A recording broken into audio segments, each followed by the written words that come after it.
ಎಲ್ಲರಿಗೂ ನಮಸ್ಕಾರಗಳು. ಇವತ್ತಿನ ಈ ಒಂದು ವಿಡಿಯೋದಲ್ಲಿ ನಿಮಗೆ ತಿಳಿಸಲು ಬಂದಿರುವಂತಹ ಮಾಹಿತಿ ಏನೆಂದರೆ, ಇನ್ನು ಮುಂದೆ ಇಂಥವರಿಗೆ ಗೃಹಲಕ್ಷ್ಮಿ ಯೋಜನೆ ಹಣವು ದೊರೆಯುವುದಿಲ್ಲ. ಹಾಗಿದ್ದರೆ ಯಾರಿಗೆಲ್ಲ ದೊರೆಯುವುದಿಲ್ಲ ಗೃಹಲಕ್ಷ್ಮಿ ಯೋಜನೆ ಹಣ ಎಂಬುದರ ಬಗ್ಗೆ ಸಂಪೂರ್ಣ ಮಾಹಿತಿಯನ್ನು ಈ ಒಂದು ವಿಡಿಯೋದಲ್ಲಿ ಈಗ ತಿಳಿದುಕೊಳ್ಳೋಣ ಬನ್ನಿ.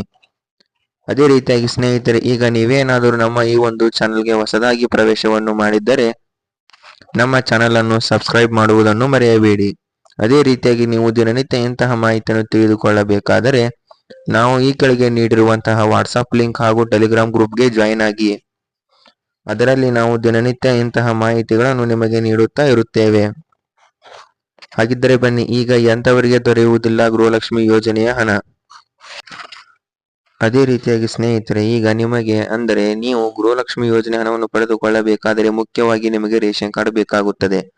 ಆದರೆ ಈ ಹಿಂದೆ ಯಾರೆಲ್ಲ ಸುಳ್ಳು ದಾಖಲೆಗಳನ್ನು ನೀಡಿ ರೇಷನ್ ಕಾರ್ಡ್ ಅನ್ನು ಪಡೆದುಕೊಂಡಿದ್ದಾರೋ ಅಂತವರಿಗೆ ಇನ್ನು ಮುಂದೆ ಗೃಹಲಕ್ಷ್ಮಿ ಯೋಜನೆ ಹಣವು ಬರುವುದಿಲ್ಲ ಎಂದು ಸರ್ಕಾರವು ಮಾಹಿತಿಯನ್ನು ನೀಡಿದೆ. ಅಂದರೆ ಆ ಒಂದು ರೇಷನ್ ಕಾರ್ಡ್ಗಳನ್ನು ಈಗ ಸರ್ಕಾರವು ರದ್ದು ಮಾಡಿದೆ. ಅಷ್ಟೇ ಅಲ್ಲದೆ ಸರ್ಕಾರವು ರದ್ದು ಮಾಡಿರುವಂತಹ ರೇಷನ್ ಕಾರ್ಡ್ಗಳ ಲಿಸ್ಟ್ಗಳನ್ನು ಕೂಡ ಈಗಾಗಲೇ ಬಿಡುಗಡೆ ಮಾಡಿದೆ. ನೀವು ಕೂಡ ಅದನ್ನು ಚೆಕ್ ಮಾಡಿಕೊಳ್ಳಬೇಕೆಂದುಕೊಂಡರೆ ಆಹಾರ ಇಲಾಖೆ ಅಧಿಕೃತ ವೆಬ್ಸೈಟ್ಗೆ ನೀವು ಭೇಟಿಯನ್ನು ನೀಡಿ ಅದರಲ್ಲಿ ನಿಮ್ಮ ರೇಷನ್ ಕಾರ್ಡ್ ನಂಬರ್ ಅನ್ನು ನೀವು ಎಂಟರ್ ಮಾಡಿಕೊಂಡು ಕೂಡ ನಿಮ್ಮ ರೇಷನ್ ಕಾರ್ಡ್ ರದ್ದಾಗಿದೆ ಇಲ್ಲವೇ ಎಂಬುದನ್ನು ನೀವು ಚೆಕ್ ಮಾಡಿಕೊಳ್ಳಬಹುದಾಗಿದೆ. ಹಾಗೆಯೇ ಒಂದು ವೇಳೆ ಆ ಒಂದು ಲಿಸ್ಟ್ ನಲ್ಲಿ ನಿಮ್ಮ ಹೆಸರು ಇದ್ದರೆ ಇನ್ನು ಮುಂದೆ ನಿಮಗೆ ಗೃಹಲಕ್ಷ್ಮಿ ಯೋಜನೆ ಹಣವು ಬಂದು ದೊರೆಯುವುದಿಲ್ಲ.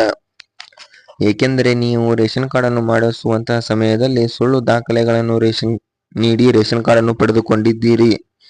ಆದ ಕಾರಣ ಸರ್ಕಾರವು ನಿಮ್ಮ ರೇಷನ್ ಕಾರ್ಡ್ ಅನ್ನು ಈಗ ಸ್ಥಗಿತ ಮಾಡಿದೆ. ಒಂದು ವೇಳೆ ನಿಮ್ಮ ರೇಷನ್ ಕಾರ್ಡ್ ಸ್ಥಗಿತವಾಗಿದ್ದರೆ ಇನ್ನು ಮುಂದೆ ನಿಮಗೆ ಗೃಹಲಕ್ಷ್ಮಿ ಯೋಜನೆ ಹಣವು ಬಂದು ತಲುಪುವುದಿಲ್ಲ. ಸ್ನೇಹಿತರೆ, ಈಗ ಈ ಒಂದು ವಿಡಿಯೋದಲ್ಲಿ ನಿಮಗೆ ನೀಡಿರುವಂತಹ ಮಾಹಿತಿ ಸರಿಯಾದ ರೀತಿಯಲ್ಲಿ ದೊರೆತಿದೆ ಎಂದು ನಾನು ತಿಳಿದಿದ್ದೇನೆ. ಈ ಒಂದು ವಿಡಿಯೋ ಇಷ್ಟವಾದರೆ ಇದನ್ನು ಎಲ್ಲರೊಂದಿಗೆ ಹಂಚಿಕೊಳ್ಳಿ. ನಮ್ಮ ಈ ಒಂದು ವಿಡಿಯೋವನ್ನು ನೀವು ಸಂಪೂರ್ಣವಾಗಿ ನೋಡಿಕೊಂಡಿದ್ದಕ್ಕಾಗಿ ಧನ್ಯವಾದಗಳು.